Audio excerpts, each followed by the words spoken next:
Ito po yung kakaibang mga grass cutter po natin. Grass cutter na water pump pa. Welcome po muli dito sa ating YouTube channel at Facebook page, Diskarte Pinoy TV. Mga kadiskarte, ito po yung kakaibang grass cutter. Biruin nyo, grass cutter po na ginagamit sa damo. Pwede nyo po pala yung gawiting pandilig ng halaman kagaya ng napapanood nyo po sa video at kagaya po ng mga pa-order po natin sa iba't ibang mga lugar sa Pilipinas, Luzon, Visayas at Mindanao. Napakaraming mga pa-order po sa atin. Magandang araw po, Boss Arnel Bacelo Vistasa ng Las Piñas City. Order niya po sa atin Huyoma grass cutter 4-stroke po ito. Sinamahan po niya ng water pump attachment o pandilig ng halaman yung kanyang grass cutter. Tingnan po natin, testingin po natin bago natin ipa-deliver.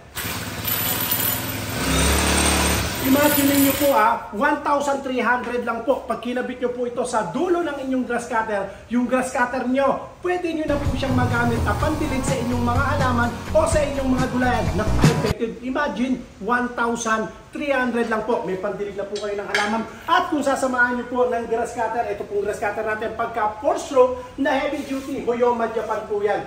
7,700 po yan. So, grass cutter alone, kung grass cutter lang po ang bibili ninyo, 7,700. At kung water pump at mayroon na po kayong grass cutter, 1,300 lang po ito. Mga kadiskarte, maraming salamat po sa lahat ng mga nagsi-order sa araw na ito. Isa po dyan, si Ma'am Sheila Hanrio ng Sultan Kudarat sa Mindanao po ito. Huyoma GX35 at sinamahan niya ng water pump attachment. At magandang araw din po sa lahat ng mga Esperanza, dyan din po sa Sultan Kudarat, Boss Elvin Lakangan ng Lakangan, CG411, sinamahan din po niya ng water pump attachment. Napakabili ng water pump po natin, pandilig po kasi yan. Ayan po, ang presyo lang po sa atin ng grass cutter. Ito po, 1,300 lang po yan. Pwede po yan sa 2-stroke, pwede rin po sa 4-stroke. Pagka grass cutter lang naman po, hindi kasama yung water pump, may kasama po yung metal tsaka nylon blade. Ang presyo lang po yan, kung grass cutter lang po na CG411, 5,400 lang po. Alam nyo mga kadiskarte, ang kaibaan po ng grass cutter po natin sa ibang mga grass cutter na mabibili nyo po sa online, yun sa atin, kahit maghapon pong gamitin, walang problema. Ganyan po natin ginagarantiyan. Basta tama lang po ang lagay ng oil at tama lang po ang paggamit. Huyoma Japan po ang brand po niyan. Kaya napakatibay po, napakadali pa po ng pyesa niyan. CG411 at GX35 Huyoma Japan. Maraming salamat po. Punta naman po tayo dito sa lugar ng Eastern Samar. Boss Russell, Epres. Order po niya sa atin GX35 tsaka high pressure washer. Mamaya na high pressure washer. Grass cutter muna po tayo.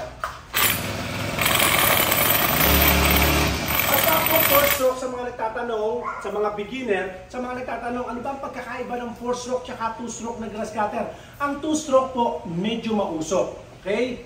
Ang 4-stroke, wala po siyang usok. Bukod na ang lagayan ng oil sa lagayan ng gasolina, at ang 4-stroke po, best seller po namin yan.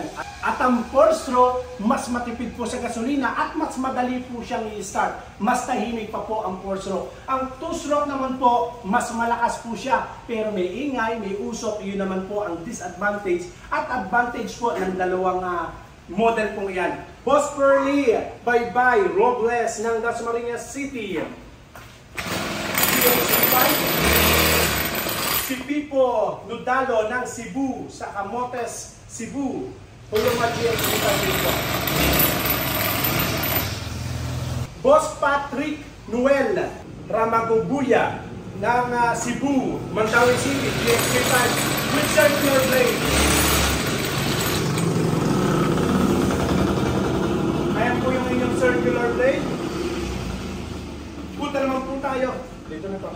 Punta naman po tayo sa CG411. Pinakamura natin grass cutter po yan. Si Cha Tagamas ng Dinagat Island. Huyoma CG411. Salamat po, Ma'am Cha. Sunod po natin si Darwin Tuban ng Ilocos Sur. Kamusta sa lahat ng mga taga Ilocos Sur? CG411. Sunod po natin sa Bilara, sa Bohol, CG411. Order sa atin ni Boss William Maglente. Boss Elvin Lakangan, CG411. Tapos na kanina yan, ano? Monreal Susana, Kawasaki TD40 naman po ito. TD40 Kaas. Yung atin pong Kaas, pakita ko nga po sa inyo yung kaibahan. Marami po kasi nagtitinda ng Kaas. Yung atin po, nabubukod tangi. Kasi yung atin, pakita natin, nakaukit po yan. Tingnan niyo po, oh. Ukit po sa makina. Ayan, hindi po sticker lang yan, ha. Ayan, nakaukit po yan. Yan ang kaibahan po ng grass cutter na mabibili nyo sa Diskarte Pinoy TV. Tsaka sa atin, transparent po tayo. Dito, tinetesting po natin ang unit po ninyo. Sa ibang mga seller, wala ng testing. Papadala sa inyo. Kaya pagkasira ang unit, problemado na. Minsan napakahirap pa pong kontakin ng seller. Sa atin po, natutuwa nga po tayo dahil pakita ko po sa inyo yung text ng ating isang customer. Ayan, tingnan nyo po, natutuwa sila sa atin. Kasi sa atin, kahit hindi nga sa atin binili yung kanilang unit, tinutulungan po natin na nanonood sa atin kung paano paandarin yung unit na nabili niya, hindi naman sa atin. Ano? Minsan po kasi hindi nila ma-contact yung kanilang supplier o yung kanilang seller. Kaya sa atin po sila nagtatanong. Masaya po tayo doon mga kadiskarte. Okay lang po yun. Sunod po natin, Sinas Ventures ng Aloran Misamis Occidental. Kawasaki TD40 with circular blade.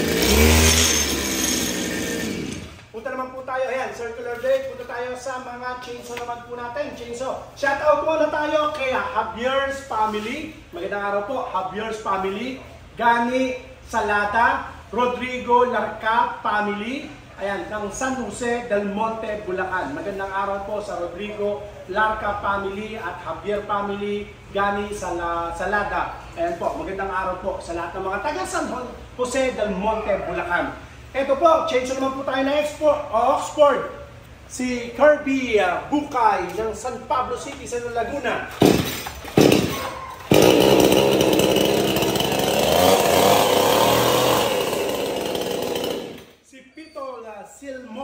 Silmoy ng San Joaquin sa Iloilo, Oxford din po yung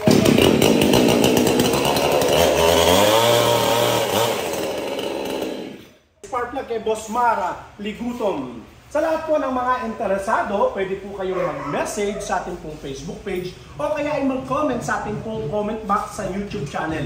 Paki-follow nyo rin po ako ha at paki-subscribe nyo na rin po. At ito po yung ating cellphone number sa mga gusto pong makipag-ugnayan po sa atin. Maraming salamat po sa lahat ng nagsi-order sa araw na ito. Ingatan nawa po kayo ng Panginoon. God bless po.